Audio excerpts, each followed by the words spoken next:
Hey everyone, this is Austin Schur here with We Write About Music, and today I am here with Stephen James, the artist. He has just released a seriously amazing track called Euphoria, and I'm super excited to talk to him about it. Stephen, I want to thank you so much for coming on today. How are you doing? I'm great. Thank you very much for having me. I appreciate it. You're very welcome. It's an honor. It's always better to talk to musicians who make fantastic music like yourself. So this should be a good one. I want to just hop right into it at this point. The song is killer from start to finish. There's so much, I mean, for lack of a better word, cool and great stuff going on in it. But I want to know what it's about. Like, what does this one mean to you? Yeah, Euphoria's production wise, I mean, out the gate, gripped. You Yeah, know what I mean? absolutely. And so first and foremost, the production it was done by Wizard Lee. Okay, So he's a guy. He's an incredible producer engineer. And the backstory to this song being created was that his studio and the whole entire building was getting evicted. So okay, he always had this dream that he would make an album from the studio, and so he called the album, etc. I can't reveal any information yet sure, about it, but he sent around custom beat packs to his favorite artists that he'd worked with from New York, and I sure. just happened to be one of them. So Wizard Lee, I just want to let everyone know, he is responsible for the record. And then my inspiration for it, Yeah, honestly, I was listening to the song, and right away, the first thing that came to me was, when the rain falls down. sure. And what I saw visually in my mind as I was writing it, because I was writing it from a desperate place. First of all, when you're writing something that's meaningful to you and authentic, you really hope that there's one person out there that can feel the authenticity of, whatever it is that I'm going I through. agree. Anything that any artist makes, that should be the main objective, just to get that point across. If I can, yeah, right. If I can reach someone Yeah. and I'm reaching out from a desperate place, this song is not made yet. Right.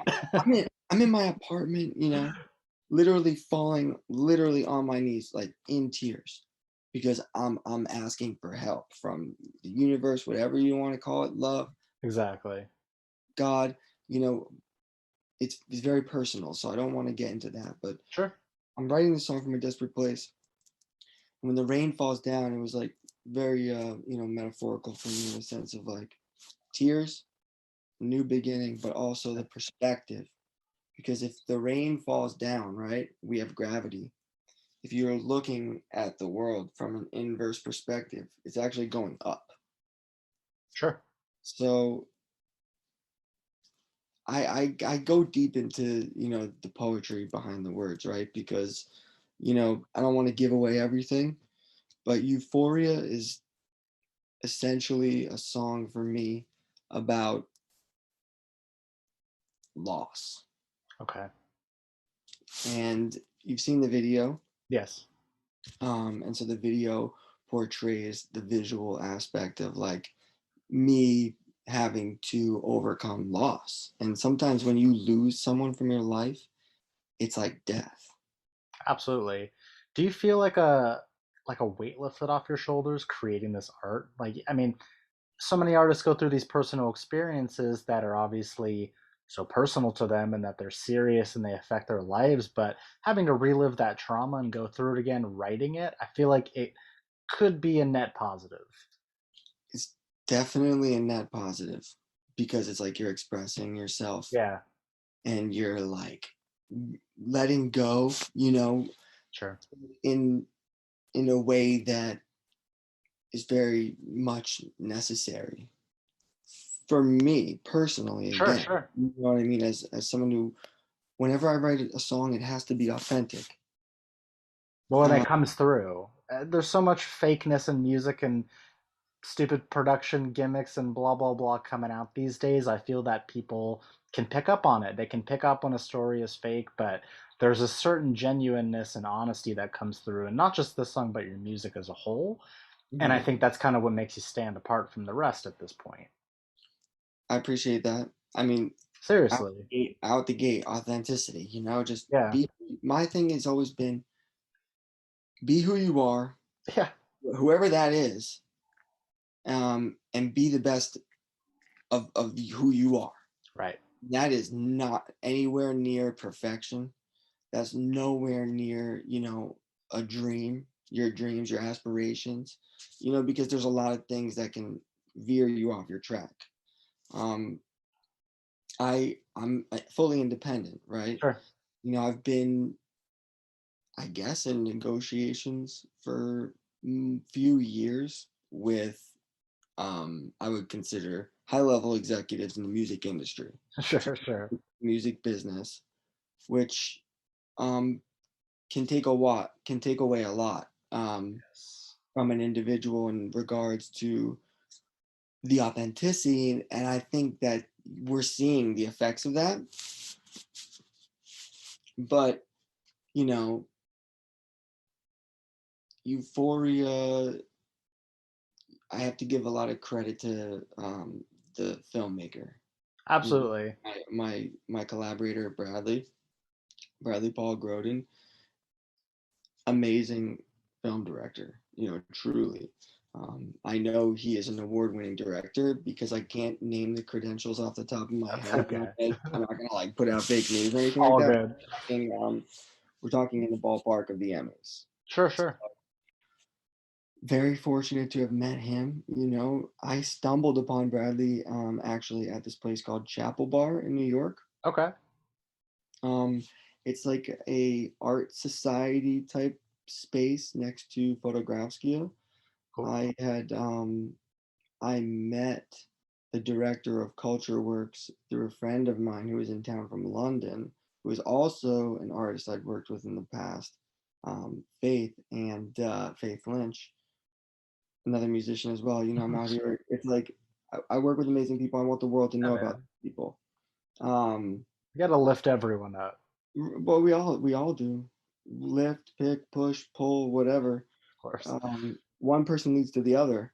But it goes back to, I was having a premiere at this bar called Chapel Bar. So they Sure. invited me to come to the space.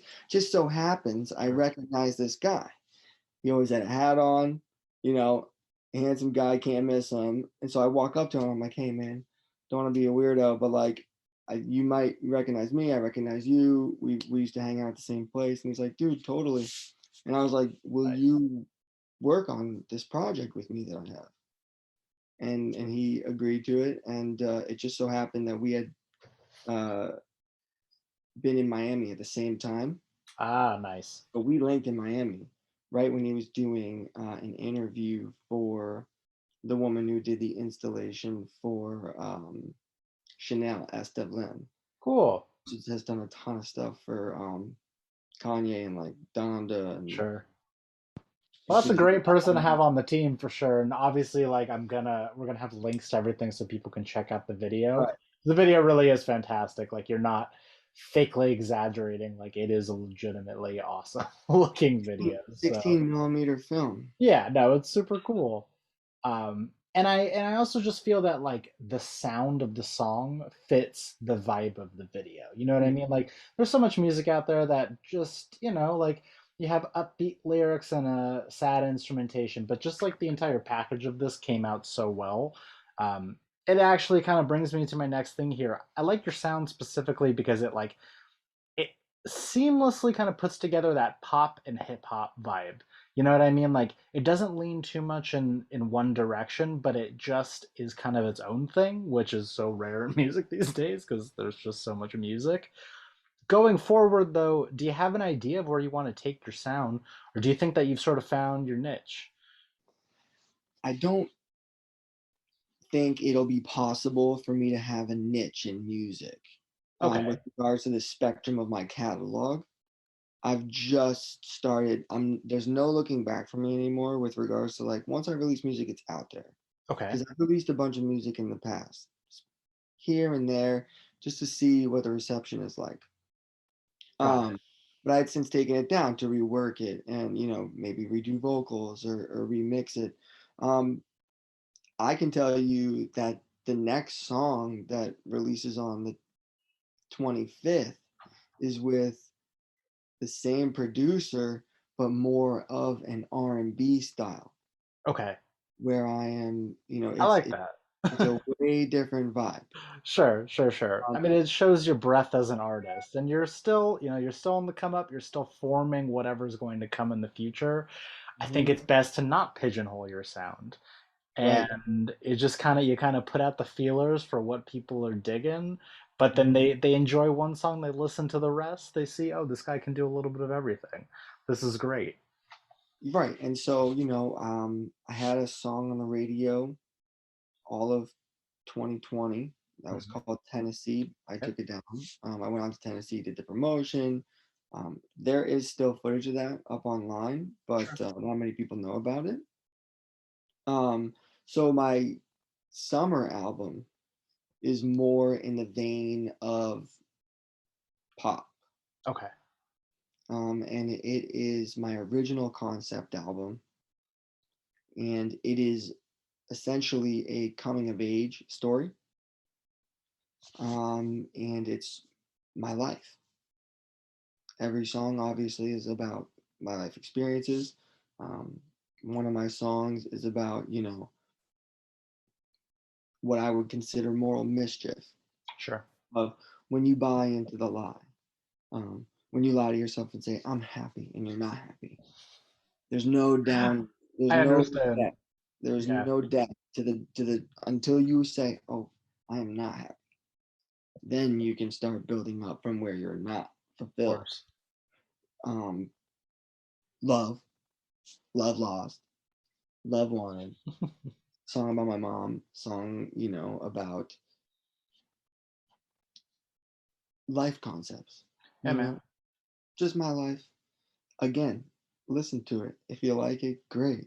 If Right. if you like one song, great. If you like two, fantastic. Even better. You know, I No, mean, I totally understand. it's not something you can really push on people because everyone has Yeah. the choice to be like next, Yep. and that's kind of the beauty of music and all art. I All agree. is not for everyone, and that's totally fine. And Yeah, man. The I think, attention span short these days. yeah, all of us alike in different ways for sure. I There are ways to avoid that, reading, Of you course. know, not spending as much time on Instagram, TikTok. Yes. Um, you know, Technology is huge right now. Yeah. It's In never another stopping. interview, in another interview I just did, they said, what were five things you tell yourself? And I said one of them was pay attention to technology. Because if you're an independent artist and you can pop and you can sustain, there's a real career out there. Totally. There's a real career out there, and TikTok and NFTs. If you pay attention to people like Gary Vee, who are industry leaders.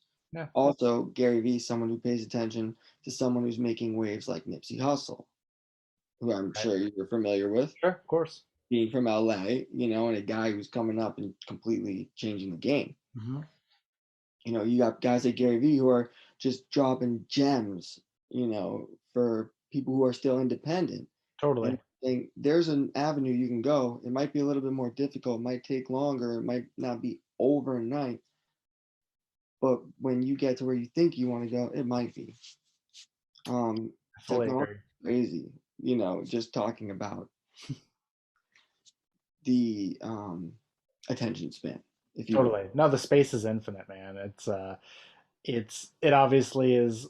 It's never been easier to make music nowadays. Not to say that it's good or bad Yes, music. it's absolutely a fact. Yeah, but it's also never been more difficult to get heard. You know what I mean? And technology certainly helps that aspect of it, but there's just so many Oh avenues to yeah. get your music heard. And as an Yep. artist, especially an independent one, it's like I think a lot of people don't realize the business aspect of it. It's like you don't just make music and like cross your fingers and hope that people listen to it. It's so much more than that. And Oh yeah. to Oh, it's you a and I, where it's a day to day thing of trying to get better and get more known and blah blah blah, like people out there, they just get sent music in different ways, and it's a never-ending process. Hmm.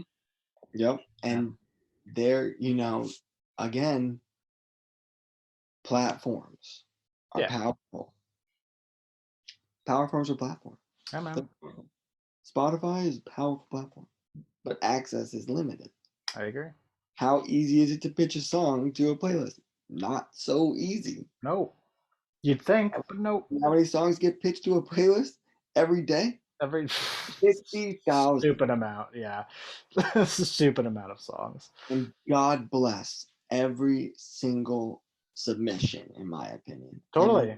just just the fact that that is 60,000 creations, Yep.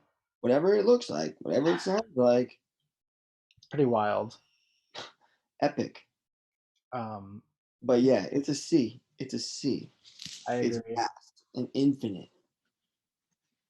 Now I want to know, like, you've been doing this, you've been making music, you've been making art, you've gone through the process.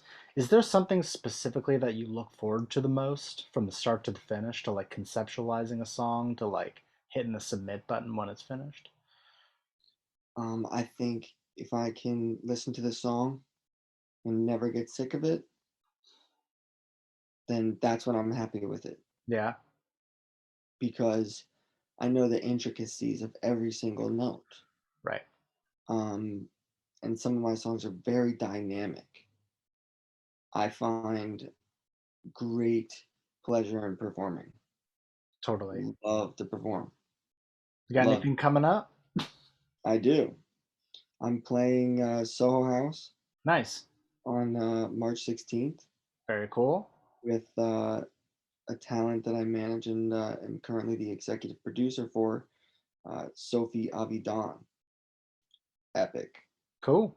Superstar. Electric performer.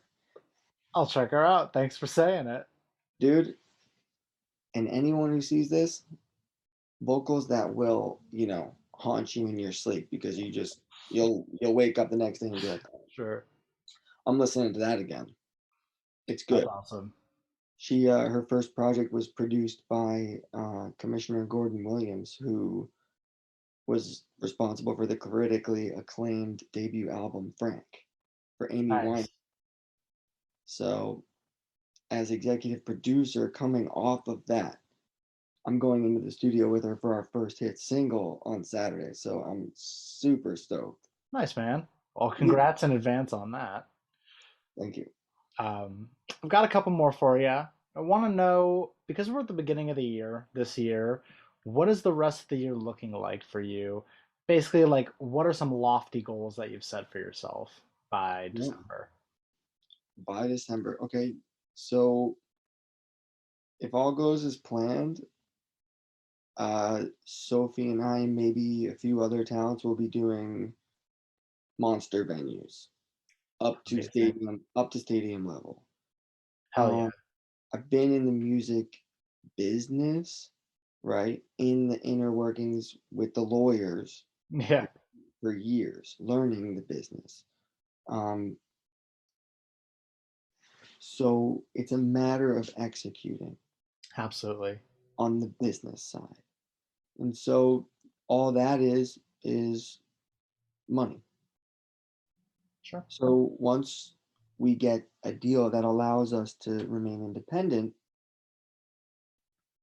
then we'll start doing all the touring. So that's going to come probably back half of the year, Awesome.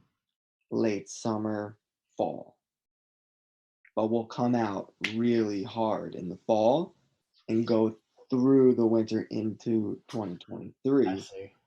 coming off of not only her second album, but my first. Nice. So we always make jokes, she's like, I'll open for you. And I'm like, no, I'm going Yeah, to. Like, exactly. I want to perform and then I want to watch you perform. Yeah, for real. I want to perform and then I want to let you go. Totally. Do your thing. That's how we're doing Soho House. Very You cool. Very cool. I'm gonna open and then I'm just, hey, all right, you can, Do your thing. she's electric. I'm Yeah. gonna chill now. Very cool, man. Uh, this has been great. I've got one more question for you. Basically, the question is for the person that's gonna discover you from this, and for the person that's gonna listen to your music for the first time, what is an opening message that you'd like to say to them? Um, I'm just coming from a perspective of this is what I love to do, and if you like what you hear, I'm very grateful for that. And if you only just give me the time and don't like it, I really appreciate the time in advance because you can't get time back. And so I don't take that for granted. And I don't take the minutes or seconds for granted either. So, that's where I'm coming from. That's, it's basically just gratitude and, thank you. And stay tuned because I've got a big catalog coming Nice. and I've got people that, are just walking side by side with me. So, much love to the whole world and, you too appreciate you. And we're definitely going to get up. If, Definitely, man. when I'm I in love LA, it. we'll get Uh, lunch. I want to plug your music one more time for you, for everyone who didn't hear it for some reason. Stephen James, the artist. The song is called Euphoria, but not just Euphoria. Check out the rest of it. Obviously, there's so much more coming. We're going to have links to it all, so it's all easily accessible for everyone. But I sincerely want to thank you for your time. This has been fantastic and like a really great insight to get to know you as an artist. I'm personally invested at this point for whatever's happening the rest of this year, so please don't be a stranger. No, not at all. Absolutely. And listen, we're connected, and so I'm serious. I'm the follow up guy. When I'm in Do it, LA, man. lunch. Do it. Cool, man. Where are you in LA? Like around the valley, but I kind of don't stay around here too much. I'm all over the place. So Okay, perfect. Well, we'll it figure it depends. out when it can happen. It's easy. I have a car, so I can go anywhere. We're good. Rock and roll, man. Awesome. Awesome, man. Thank you so much again. Have an amazing rest of your day, and we'll definitely be speaking soon. Have a good one, brother. Thanks. Take care. Bye bye.